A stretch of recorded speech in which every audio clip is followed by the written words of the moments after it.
बच्चों देखिए, हम लोग जो है पढ़ते हैं, आज जो है विज्ञान का एक विषय है, बहुत ही महत्वपूर्ण विषय है। हम लोगों को जो है वायुमंडल के विषय में पढ़ते हैं। हम लोगों को ये मालूम होगा कि जो वायुमंडल है, ये वायुमंडल है, इसमें मंडल जो होता है ये कई चीज़ों से मिलकर बना होता है। जैसे कि एक तो हमारा लिथोस्फीयर होता है, दूसरा हमारा हाइड्रोस्फीयर होता है और तीसरा एटमॉस्फेयर होता है। तो उन सब को पढ़ने से पहले हम लिख देते हैं वायुमंडल। तो वायुमंडल जो है हमारा बायोस्फीयर का एक हिस्सा है। बायोस्फीयर जो होता है वो इन हमारा हाइड्रोस्फीयर और लिथोस्फीयर एटमॉस्फेयर से मिलकर बना होता है। आइए हम देखते हैं इसके विषय में जो है चर्चा कर लेते हैं कि जो हमारा वायुमंडल है, एटमॉस्फेयर है, वो क्या है। एटमॉस्फेयर जो होता है उसके कई सारे पार्टों में, इसको भागों में डिवाइड किया जाता है, बांटा जाता है। जैसे कि वायुमंडल हमारा होता है वायु जो है, वायु में बहुत सी चीज़ों का मिश्रण होता है। वायु में क्या होता है, देखिए हमारा वायुमंडल के अंदर हमारे जो होते हैं नाइट्रोजन होगा, ऑक्सीजन होंगे, कार्बन डाइऑक्साइड होगा और हाइड्रोजन, हीलियम, आर्गन, नियॉन, ये विभिन्न गैसों का मिश्रण से बना होता है। जैसे कि CO2, O2, argon, neon, helium, hydrogen और हमारा होता है ऐसे अन्य बहुत सारे जो है गैसों का मिश्रण से बना होता है। आइए हम लोग देखते हैं कि जो एटमॉस्फेयर होता है, एटमॉस्फेयर में इनकी क्या परसेंटेज होता है। यदि हमारा नाइट्रोजन का देखेंगे तो नाइट्रोजन हमारा 68% होता है और हमारा देखेंगे O2, ऑक्सीजन हमारा जो होता है वो 21% होता है और इन सब को देखेंगे तो 99% ये हो जाता है। अब अदर में आपको अदर गैसेस की क्या परसेंटेज होंगे, अदर गैस जो होंगे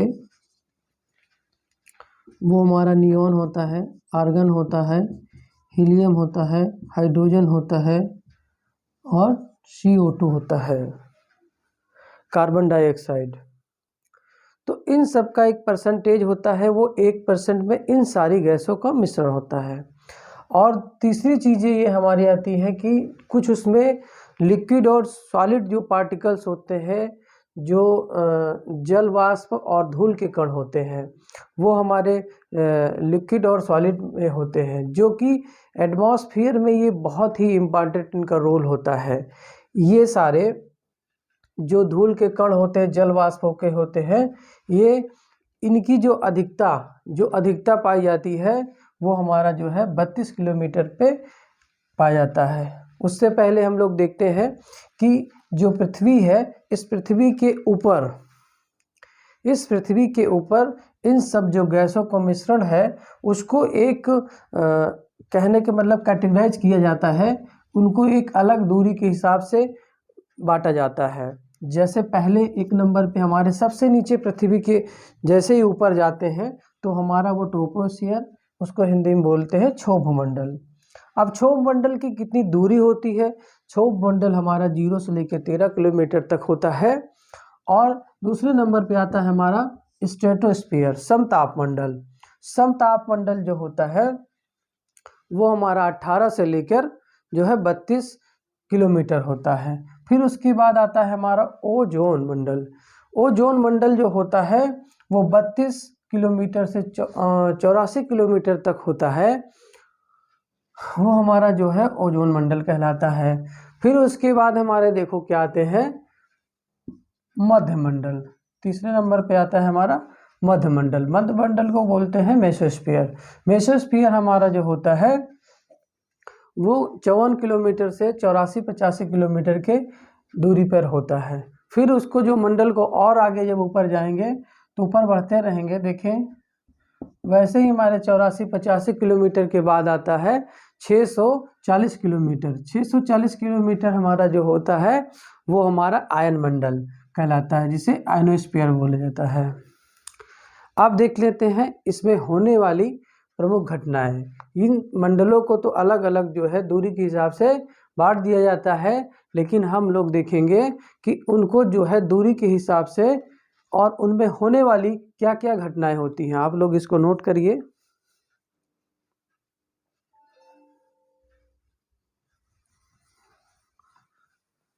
देख लेते हैं इसमें। जैसे कि हमारा ये अर्थ है, समझ लेते हैं। जैसे कि हमारा अर्थ है, इसमें क्या है, इसके एक आवरण बना हुआ है। क्या बना हुआ है? इस पृथ्वी का आवरण बना हुआ है। इसके चारों ओर विभिन्न गैसों के मिश्रण से एक आवरण बनता है जिसे वायुमंडल कहा जाता है। अब देखिए, ये हमारा इक्वेटर है, इक्वेटर है, इसको बोलते हैं हिंदी में विषुवत रेखा। विषुवत रेखा है। विषुवत रेखा से आप जब इधर जाएंगे तो ये आपको कितना होगा, 18 किलोमीटर, 18 किलोमीटर की दूरी तक हमारा जो है इन गैसों का मिश्रण रहेगा। फिर इसके जो पोल होते हैं नॉर्थ और साउथ, इस नॉर्थ और साउथ पे क्या होता है कि नॉर्थ पे जो है 13 किलोमीटर, देखिए यहाँ से और यहाँ का डिस्टेंस कितना होता है, 13 किलोमीटर की डिस्टेंस लेते हैं।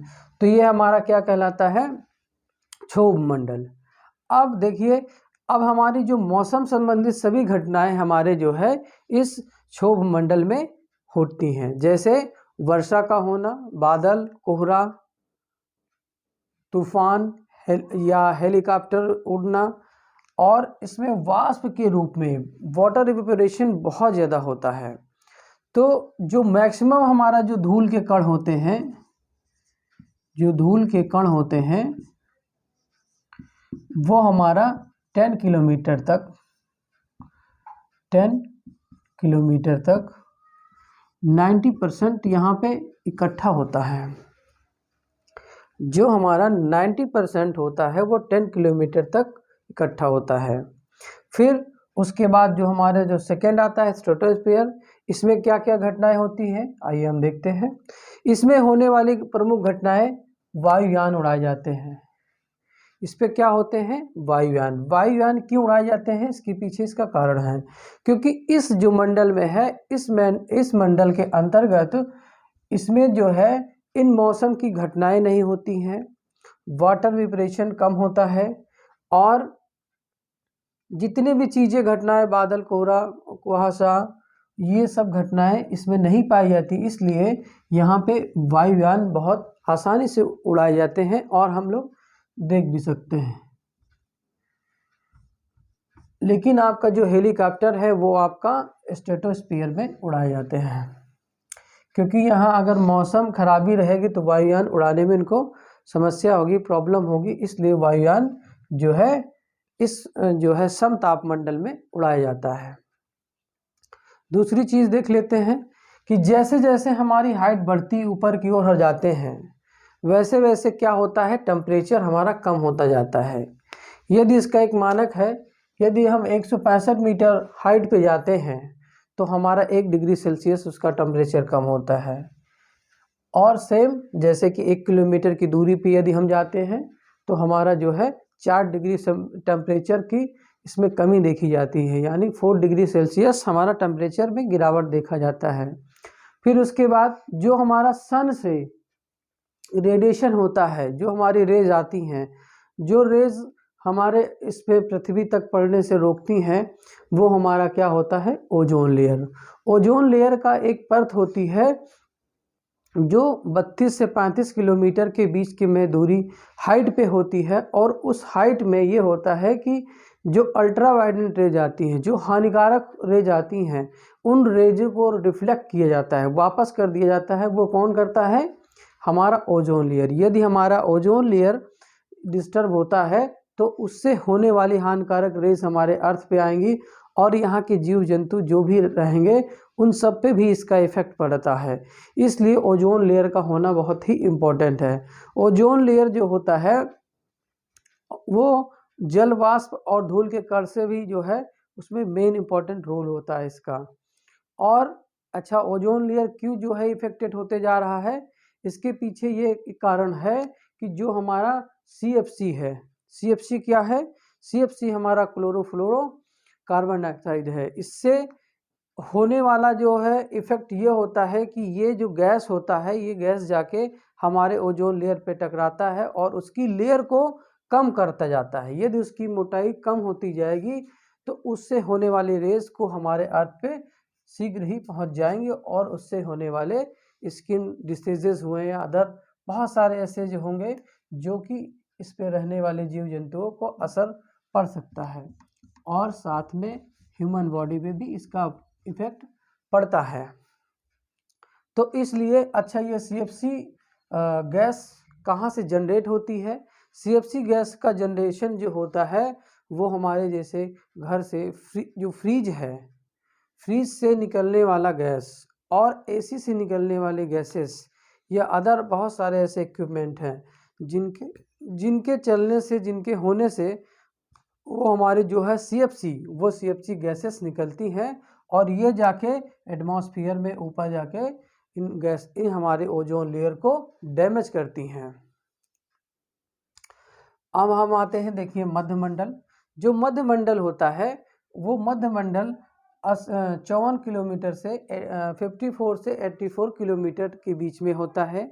इसमें यह होता है कि देखिए एक तरीके से यहाँ पे इतना जब हम हाइट पे ऊपर जाते हैं तो उसमें टेम्परेचर में गिरावट होती है, टेम्परेचर में कमी होती है। टेम्परेचर कम होता है तो क्या होगा, एक ऐसा समय आ जाता है जो मेसोस्फीयर में यहाँ पे 100 डिग्री सेल्सियस टेम्परेचर होता है। सोचिए कि यहाँ हमारा अर्थ पर एक नॉर्मल टेम्परेचर होता है, वैसे वैसे हाइट पे जाएंगे तो आपको जो है 80 किलोमीटर पे हमको मेसोस्फीयर में हमको 100 डिग्री टेम्परेचर देखने को मिलता है।